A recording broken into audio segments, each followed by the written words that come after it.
আজ 10 বছর পর বাড়ি ফিরছি। 10 বছর আগে ছিলাম একটা অপদার্থ ছেলে, যার ছিল না কোনো মেধা, ছিল না পড়ার প্রতি মনোযোগ এবং ছিল না টাকা পয়সা। বলতে গেলে ছেলেটি সব দিক দিয়ে জিরো। আর আজ সে ছেলেটি টপ 5 বিজনেসম্যানদের একজন, যার নেই কোনো টাকার অভাব, নেই কোনো যোগ্যতার অভাব।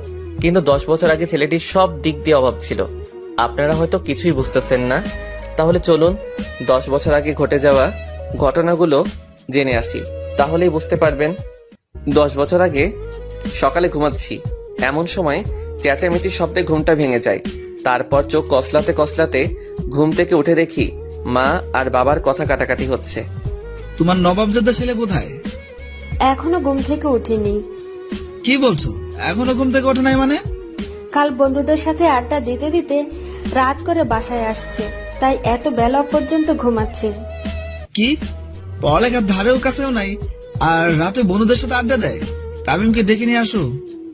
আচ্ছা, এই বলে আমার রুমে আসতে যাব, তখনই আম্মু আমাকে ডেকে বলল, এই তো তোমার ছেলে ঘুম থেকে উঠলো।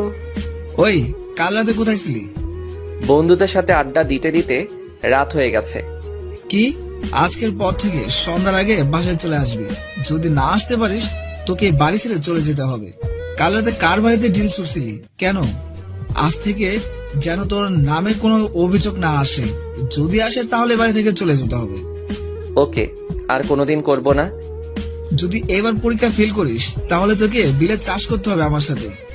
আপনাদের তো পরিচয়টা দেওয়া হয়নি। আমি তামিম, বাড়ির একমাত্র সন্তান, আর বাবা কৃষক, আর আমি ইন্টার ফাইনাল ইয়ারে পড়ি। এখন এতটুকুই, বাকিটুকু গল্পে জেনে নিবেন। আম্মু নাস্তা দাও, কলেজে যেতে হবে। তখন আব্বু বলল, কলেজে গিয়ে কি করবি? পড়ালেখা তো কিছুই করতে পারিস না। আব্বু আমাকে আরেকটা সুযোগ দেন। ঠিক আছে দিলাম, তবে শর্ত আছে একটা।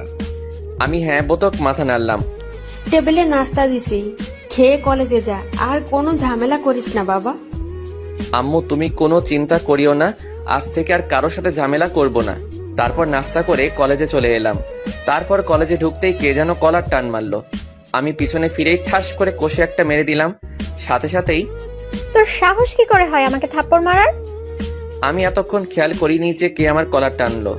আমি তো অবাক, কারণ আমার কলার একটা মেয়ে টেনে ধরেছে। কিন্তু মেয়েটা আমার কলার কেন ধরলো? আপনি আমার কলার ধরলেন, তাই আমি রাগ কন্ট্রোল করতে না পেরে থাপ্পড় মারছি। আপনার পরিচয় আমার না জানলেও চলবে। মেয়েটা দেখতে খুব সুন্দর কিন্তু রাগী।